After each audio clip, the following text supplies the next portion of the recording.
Hello there and welcome to BoBeats. My name is Bo and today we're checking out the new update to the MODX, the 2.0 update. It's not out yet, it's coming later in October and I've had a chance to sit down with it. Viewers of this channel really knows that I love it when companies actually update their products post-launch and continue to support them. So this update brings 3 new effects, the VCM mini filter, the booster and the wave folder, as well as a high-speed LFO. There's also a new MIDI mode called hybrid that will be useful if you want to control the MODX from an external source. And that's great and all, but we're gonna focus on the big thing. They have actually added a sequencer. It's a 16-track sequencer and it's something that I really missed on the MODX, not being able to make an arrangement on it. So now you actually have the ability to create a full song on the MODX. And since I found the sequencer quite frustrating because I'm not used to Yamaha sequencers, I thought I'd dedicate this video to teaching you how to get started with it. So this is a basic tutorial on how to get started with the sequencer for the Yamaha MODX. And a big thanks to Yamaha for sponsoring this tutorial. So let me start with a little demonstration. This is a song sketch I've done. We have 5 parts. 1 is a drum part. We have synth leads, bass, and a warm pad. So let's play.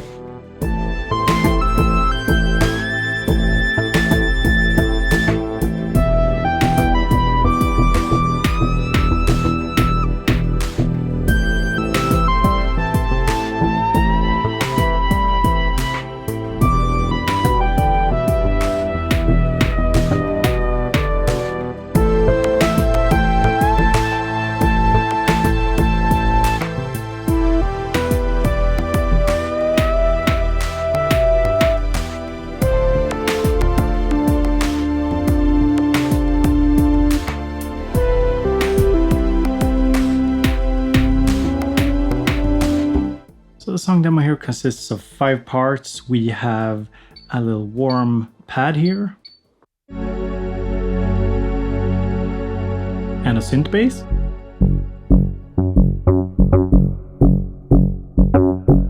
and the lead sound.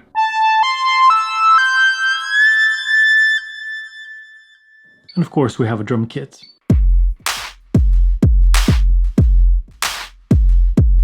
And the demo consists of 2 different scenes, so 2 different parts of a song, you could say, but we're getting ahead of ourselves. Let's dive into how to set up a performance, how to record a pattern, and make a little song.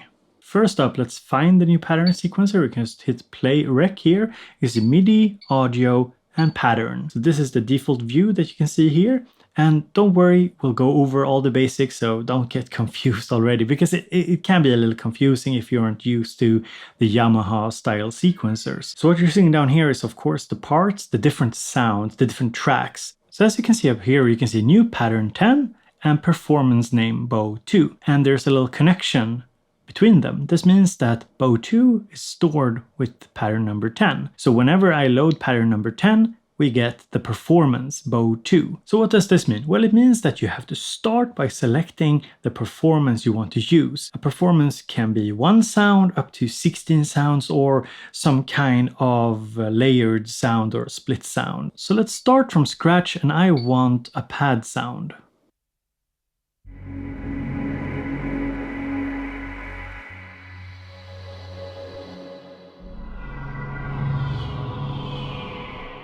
Next up, I'm gonna add a bass sound.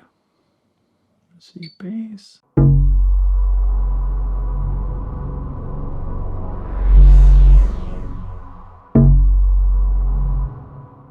And we also need some drums, so we'll go to drum, percussion. Let's find a kit.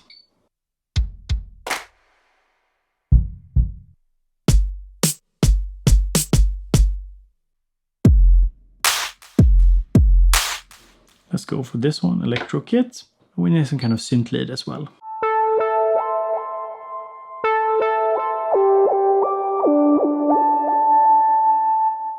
Let's go for this one. Beautiful. Next up, we need to store this as a performance. So we store as new performance. Bo 2 saved. And storing the performance is actually very important. You'll see why in a moment. So if we go into play and rec, so now we're in pattern mode, new pattern 11, Bo 2, and we hit Store Pattern and Performance Settings.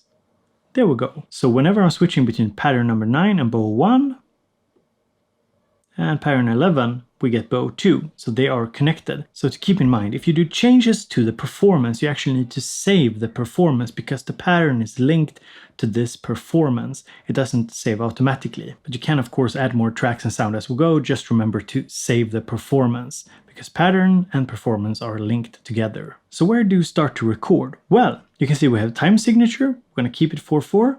We have scene number 1. We'll get to that in a moment. We have length and we have tempo. I think 80 BPMs is fine. So what I want to do is I'm going to hit record, rec quantize. Let's turn it on. And here you can see also that there's an empty square. Keep that in mind. It'll come into use in a little while. So I'm thinking that we're going to start with the pad and I'm enabling control for the pad. And we have a little count in.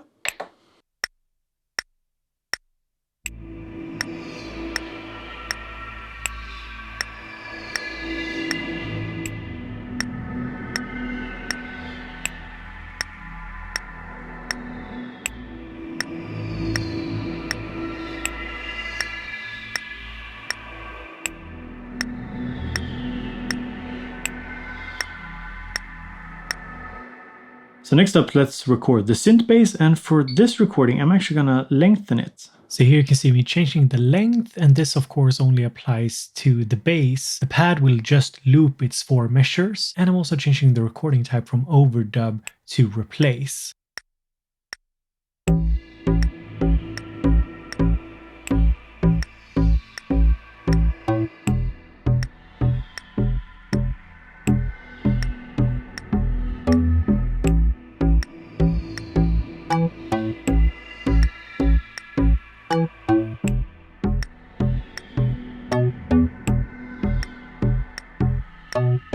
So we have our little synth bass there. Let's record some drums.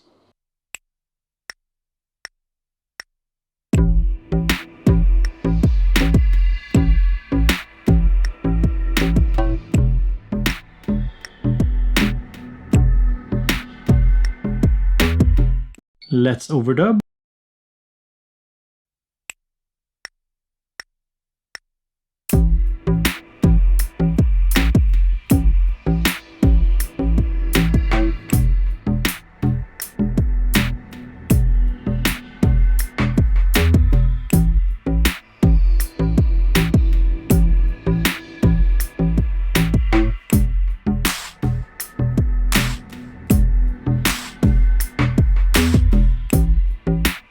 Oh, and one thing, of course you can quantize the recording, so you can set a rec quantize that quantizes directly on the recording, or you could simply go into Edit Job, Note, hit Quantize, and select. And here you can see actually the depth of the sequencer, so you could quantize just a particular measure of a track on a certain scene. You can set the quantize, you can set the strength of the quantize, swing rates, and so on. So there's a lot of depth here. We won't go into all of it today, but just know that it's there. There's a lot to learn about this sequencer, and it's actually quite useful. And lastly, we have the synth lead. Let's record a little bit of a longer segment. Let's not do overdub, let's replace.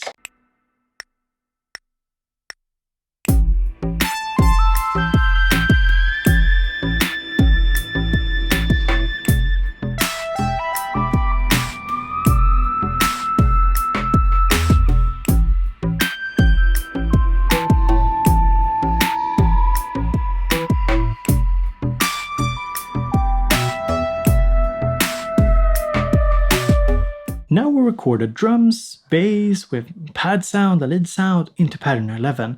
Now we want to make more of an arrangement. Now this is the little bit confusing part, because pattern 11 isn't really one pattern like I alluded to earlier.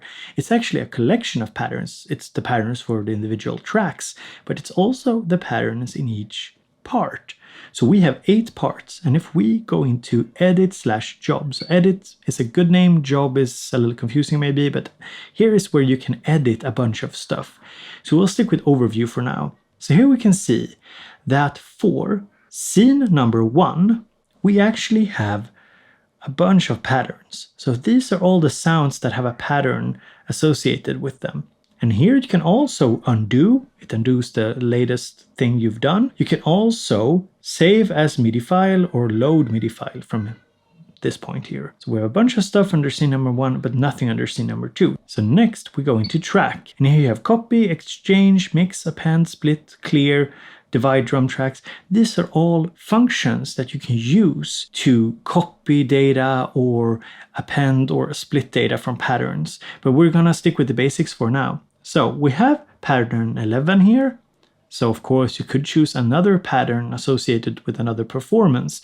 However, we're gonna stick with pattern 11 here and we're gonna copy. So let's say I wanna copy all the patterns from scene number 1 to scene number 2. Then we press copy tracks, but because my camera stopped, I've already done it, so let's not do it. We can copy everything from scene number 2 into scene number 3 instead. So now we have 3 scenes, 3 different parts of a song. So scene number 2. On scene number 2, I've already recorded a new little pad.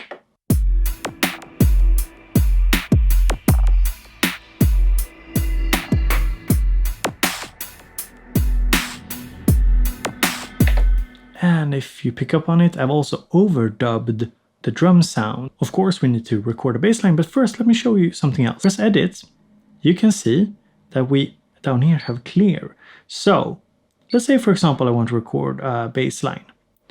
7, clear track, no data, thankfully. 8, clear track.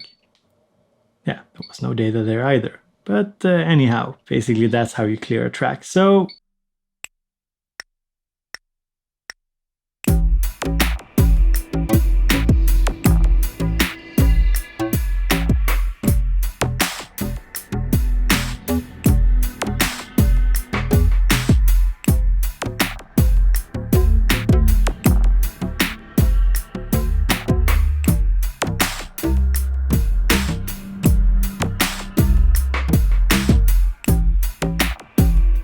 and next up, we're going to record the lead sound again.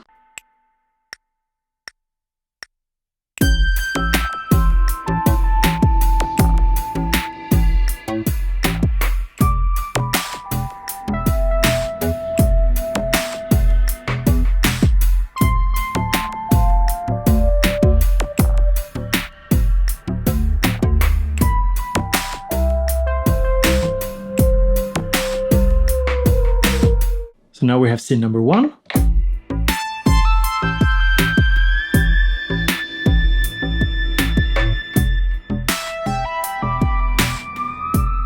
And scene number 2.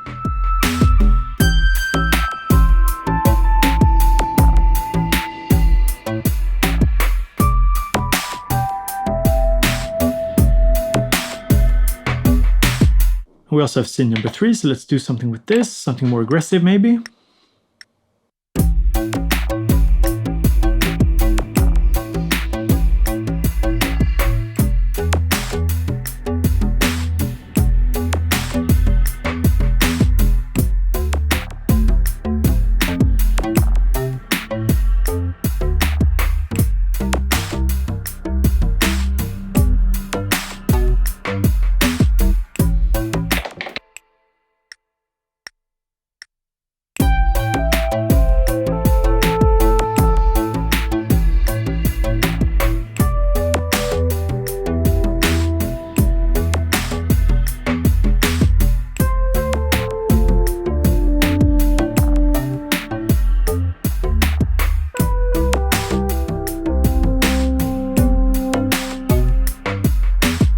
So 3 scenes, 3 different parts of a song, if you will. Now there is one last thing that I want to show you. Let's go into edit and job. Here we have song, which is a little confusing because it's not actually a song mode. So instead we go to chain.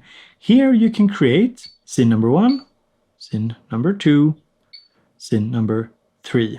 A song basically. And you can set it to different measures. And I realized that that might have gone a little bit too fast. So what I'm doing here is I'm setting the measures for each scene. So for how long each scene will be playing. And the first one starts at measure 1 and the second one starts at measure 5 because the first one runs measure 1, 2, 3, and 4. And the second one starts at 5 and the third one starts at 9. And we can play.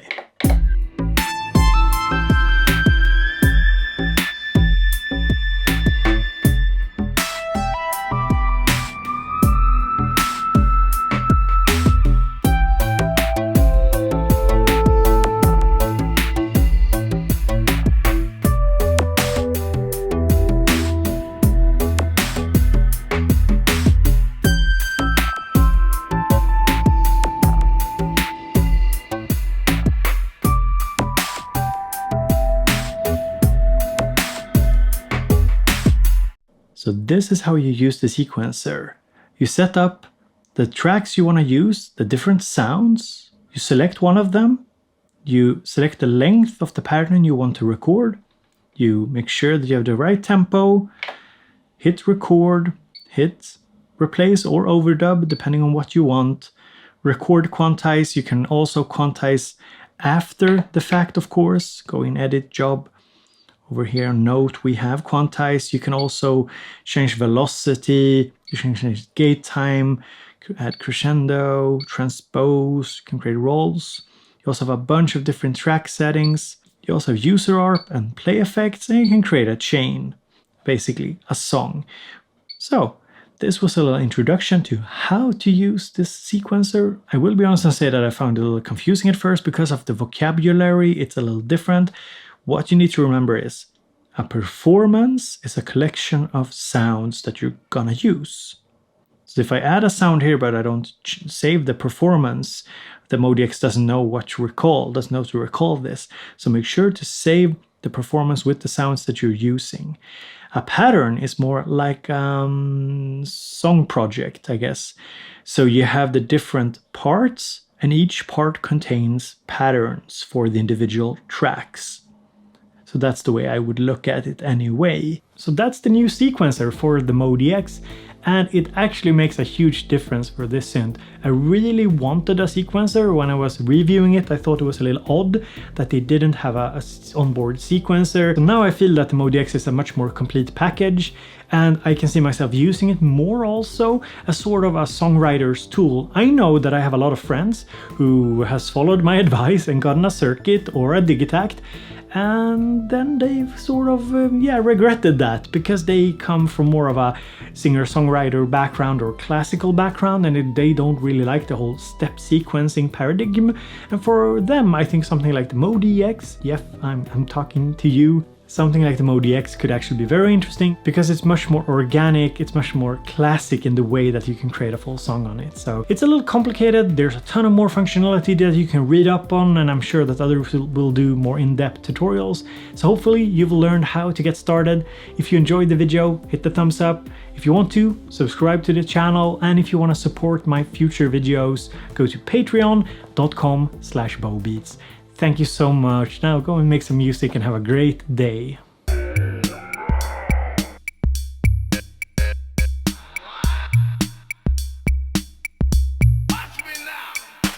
Maybe I should double check what the name of the update is.